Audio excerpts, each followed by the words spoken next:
పిలుపునందుకు నివారణకు మన యాదవ సమాజం తరఫున వారికి ప్రత్యేకంగా అభినందనలు ధన్యవాదాలు తెలియజేస్తున్నాను. మరి ఈ కార్యక్రమం రాష్ట్ర వ్యాప్తంగా కూడా పేరు తీసుకొచ్చిన వివిధ రంగాలలో నైపుణ్యం ఉన్న ప్రతిభ ఉన్న వారిని గుర్తించి వాళ్ళను గౌరవించుకోవాలనే సదుద్దేశంతో ఉగాది పురస్కారాలు నిర్వహిస్తుంది. అందులో నాకు కూడా ఆ అదృష్టం దక్కింది. దానికి నేను కూడా పెద్దలకు నన్ను కూడా సన్మానించినందుకు వారికి నా హృదయపూర్వక ధన్యవాదాలు తెలియజేసుకుంటున్నాను.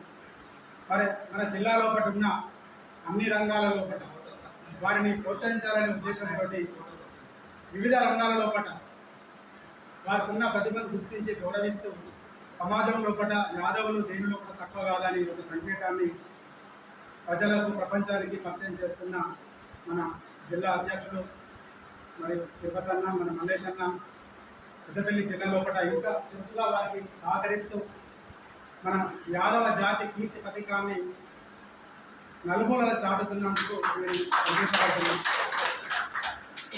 8 సంవత్సరాలలో ఒక 3 సంవత్సరాలు కరోనా చేయబట్టి మనం చేసుకోలేకపోయాము. తదుపరి మళ్ళా ఈ కార్యక్రమం యథావిధిగా కొనసాగుతున్నాం. మరి అప్పుడు సెలక్షన్ అనేది ఎవరైతే ఏ రంగాలలో అనుభవజ్ఞులు ఉన్నారో, అది యోగా కావచ్చు, లేకుంటే సాంస్కృతిక విభాగం కావచ్చు, లేకుంటే సేవా విభాగం కావచ్చు, వాళ్ళకున్న అనుభవం మేరకు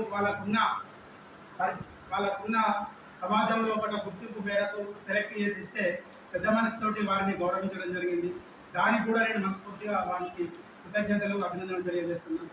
మరి ఇప్పుడు ఆ విధంగా కాకుండా ఒక సెలక్షన్ ఏర్పాటు చేద్దాము, అందరికీ అందుబాటులోకి వచ్చే విధంగా పెద్దపల్లి జిల్లాలో ఉన్న ప్రతి మండలానికి మనం చేసే కార్యక్రమాన్ని గ్రామంలో కూడా ప్రతి ఇంటికి చేరే విధంగా ఒక ప్రణాళిక రూపొందించాలని ఒక వారం రోజుల క్రితం సమావేశం ఏర్పాటు చేసింది. మరి ఆ సమావేశానికి మన పెద్ద రవి గారు, మరియు సరంజన రాజన్న, మరియు కొండ రవి, మరియు అన్నగారు, ఇంకా ఒక 5-7 మెంబర్స్ రావడం జరిగింది. మరి ఈ 5-7 మెంబర్స్ తోటే కాకుండా మళ్ళొక మీటింగ్ పెట్టుకొని అందరికీ సమాచారం తెలియజేసినట్టు చేసి అందరితో భాగస్వామ్యం అయినట్టయితే ఇది మనం అనుకున్న ఫలితం దక్కుతుంది. మనం చేసేదానికి ఇంకా మెరుగైన సేవ చేయడానికి అవకాశం ఉంటుందని సూచించడం జరిగింది. దానికి మా సంఘం సమావేశం ఏర్పాటు చేసుకుంటుంది. ఆ సమావేశం లోపలనే ఈ కార్యక్రమం గురించి కూడా చర్చించుకుందామని పెద్దలు తిరుపతి గారు చెప్పింది. మరి ఇటువంటి మహత్తర కార్యక్రమాన్ని మొన్న ఫోన్ ద్వారా కూడా కాన్ఫరెన్స్ పెట్టి మాట్లాడుకోవడం జరిగింది పెద్దల ద్వారా. ప్రతి యూత్ ద్వారా అన్ని మండలాలలో ఒక ప్రెస్ మీట్